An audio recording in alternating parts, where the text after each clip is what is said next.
Hello, and welcome to your Online Strength Coach podcast, episode 42, Sumo Deadlift.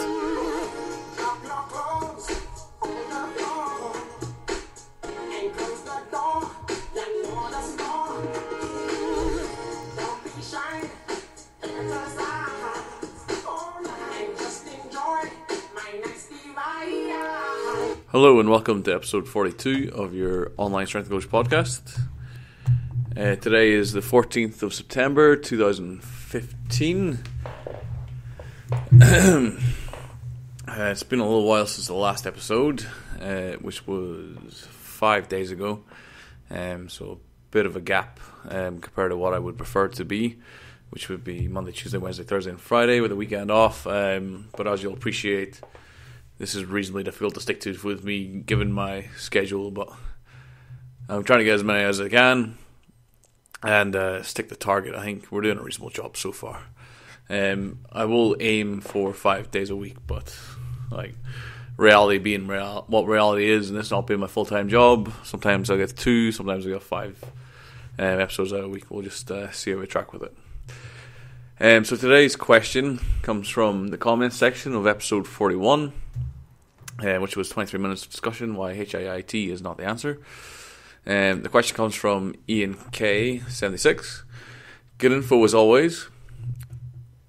What are your views, experience of the sumo deadlift?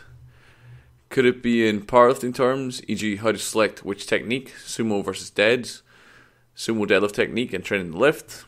However, I would also appreciate a vague rambling regarding this lift. Smiley face.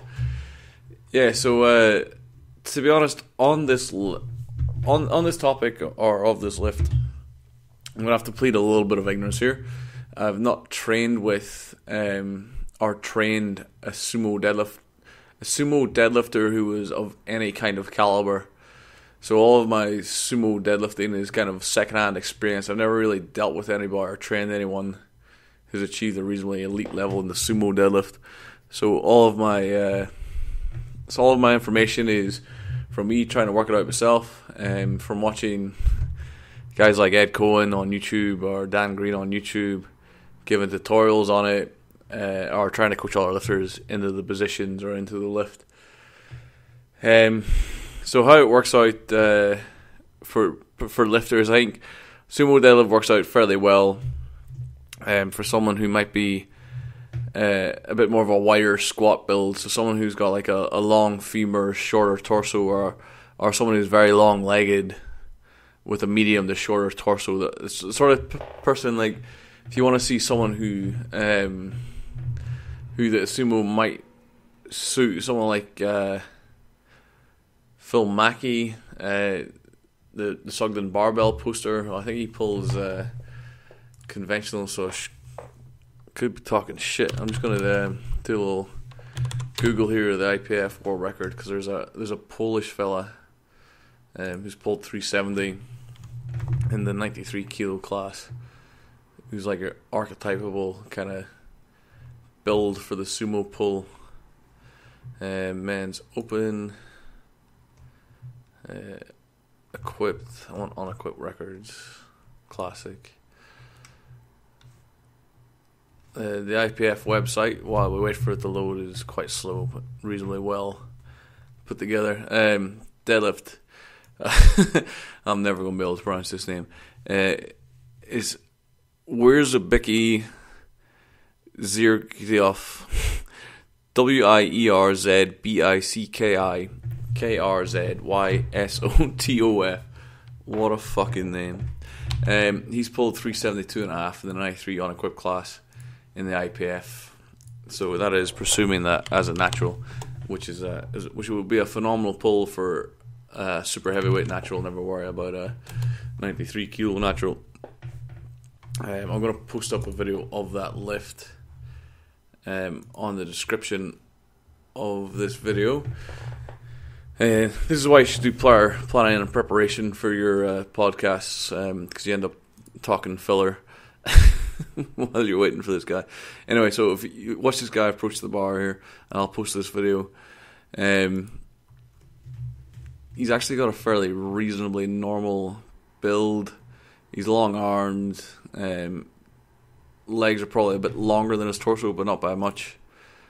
So he's a reasonably normal build for this. But it's the technique on the pull, and the technique is everything. It's the ability to like keep your shoulders back behind the bar, keep your hips high, and break the bar off the floor. And once you break the bar off the floor and you hit certain markers position-wise, it seems to be that the lift's all good. But I think for the first 2 or 3 inches off the floor seem to be the point where it becomes difficult for you to be able to complete the lift.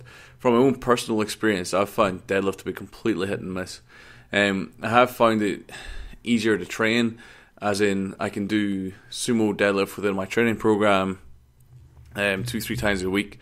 I've done it 2 times a week, and I've not really felt the kind of negative build-up of like glute stiffness, lower back stiffness as I get with that I do get when trying to do this exact same with conventional deadlift. And that's probably more down to my injury history and my lifting history as to that being the case. Although it doesn't really appear to be the case that conventional deadlift is a trainable lift, it doesn't seem to be a lift that either responds to frequency, like the Danish powerlifting studies showed that with an increased frequency in squat and bench press with an equated volume, that there was an increased training effect for squat and bench, and they didn't show that with deadlift. They didn't show that increased volume had any effect. Deadlift seems to be a funny one. I've said it before, and I'll say it again right now. Deadlift seems to be more of a test of biomechanical integrity.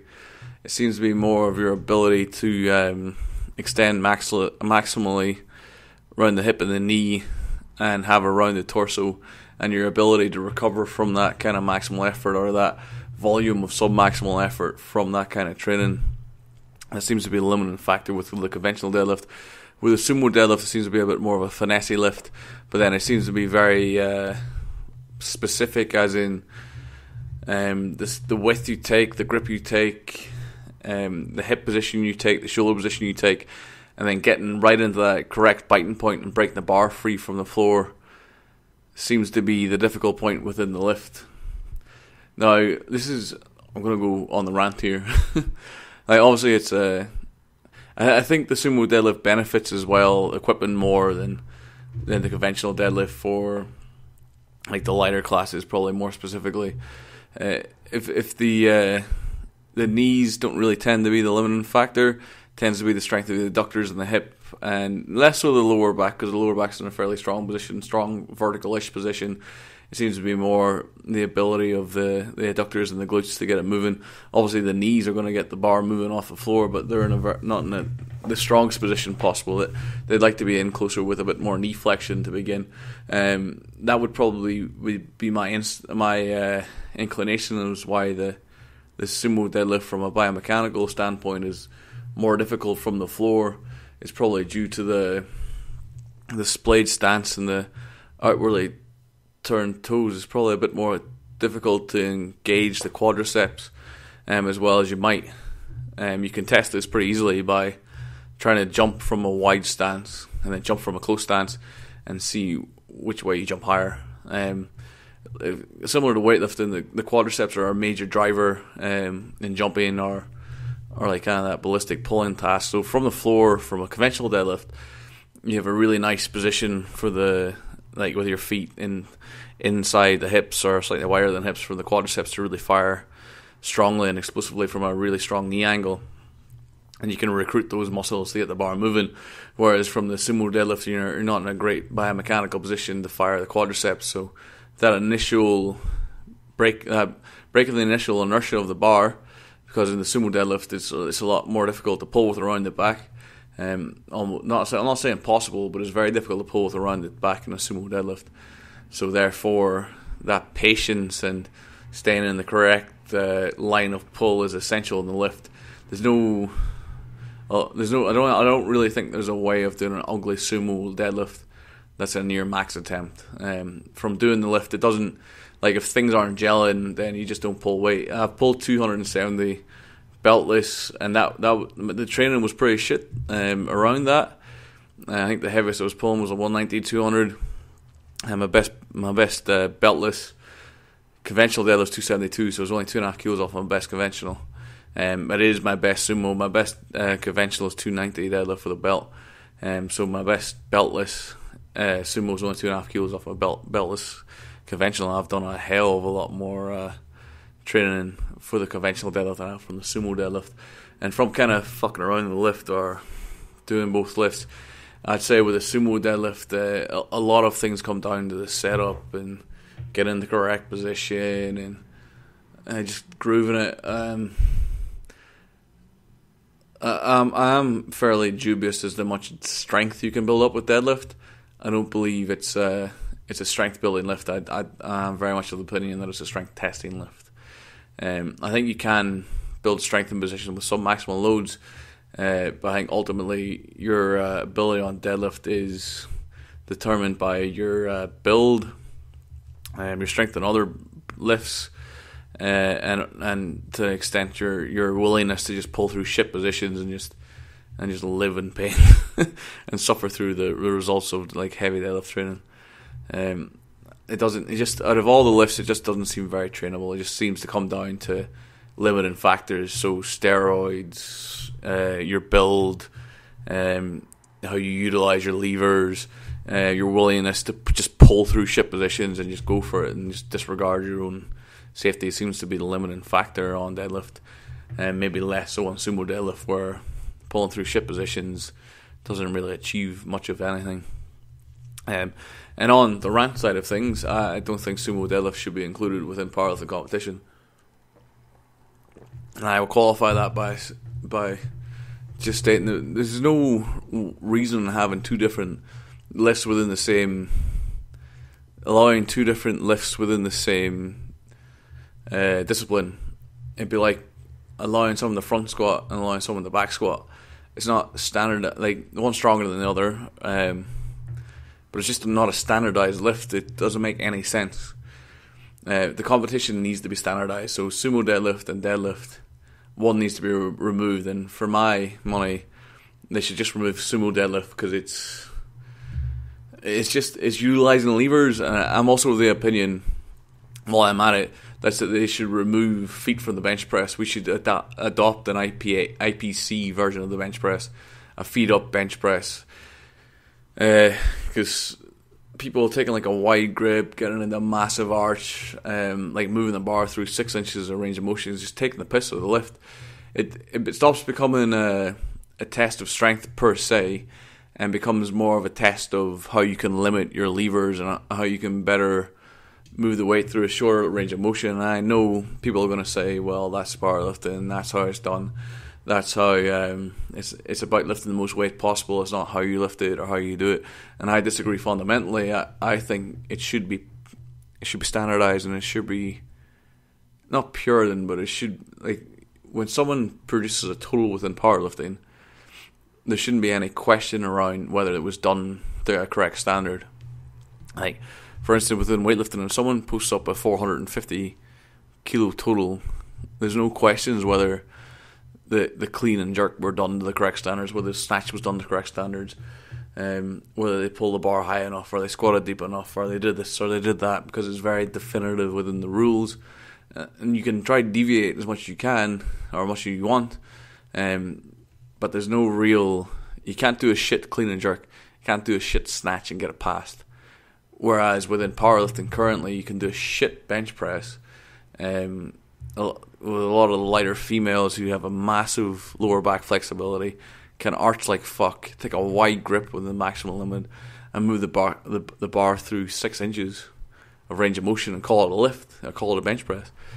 And with the shirt, that just becomes an absolute fucking joke, because they're basically just locking the bar out through 1 inch of range of motion, where the shirt's doing the rest. Yeah, so that needs to be done away with. We need to do just IPC feet up bench press, in my opinion. Or adopt some kind of flat back rule, because the arches in the bench press are a fucking joke. And within the deadlift, just say goodbye to sumo deadlift. There's no real need for it. Anyone can work out a conventional deadlift. There's no need to have two different standards of lift. One standard of lift is fine. There's no need to have two lifts. Well, just jack the sumo. There's no need for it to be in the competition. We're being honest. Like, currently it's legal, and it's probably likely to be legal for a long time. And while it's still legal, if you can lift more doing it, you should do it because you want to lift the biggest total, whatever. As in with bench press, you should like get the biggest arch you can, possibly take advantage of your body leverage and try to lift as much as possible. And within squat, you should only squat to the minimum depth you can get away with, or the strongest depth you can get away with, and come away with 3 whites. But I'm more of a Puritan. I like to see all squats buried. I like to see all bench presses done with a near enough flat back, and I like to see all deadlift done conventionally and not hitched, and everyone lift those exact same rules, and then we can just say this guy's stronger than that guy, that girl's stronger than that girl. It's not down to the technique, it's just down to them just being stronger or a better lifter. Which you could argue, of course, that someone's better lifter because they have better technique, or they maximise their leverages better, or whatever. Certainly not of my opinion. My opinion is weightlifting is the model we should look at for powerlifting, and we should adopt standards that can't be fucked with. So a back squat should be undeniably deep. So the IPF Classic at the minute is perfect on the squat, in my opinion. I know a lot of people say, "Oh, that was a good squat," whatever. But there's no question about it that the squats that get passed are good squats. And sure, some good lifts get missed, but they're borderline good lifts, so fuck it, that shit happens. There's always going to be human error. But within the bench press, there's bullshit happening right now, even at classic level. And with the sumo deadlift, I mean, the sumo deadlift's not really bullshit, but I'd rather just see it standardized. Alright, I'm going to stop talking on this topic because I'm rambling here. Alright, Ian, hope you've enjoyed that chat. Hopefully I answered your question. If not, bored you to death with my ramblings on IPF and various lifts. And I'll see you tomorrow for another episode of your Online Strength Coach podcast. Questions, comments, please leave them below. Send any questions or comments if you don't want to be seen in public commenting on these videos to speedpowerperformance@gmail.com. You can catch me on Facebook under the name Natty Gains, or on the on the Cast Iron Strength Facebook or Twitter. Alright, have a good night, and I'll catch you tomorrow. I'll leave you with some horny.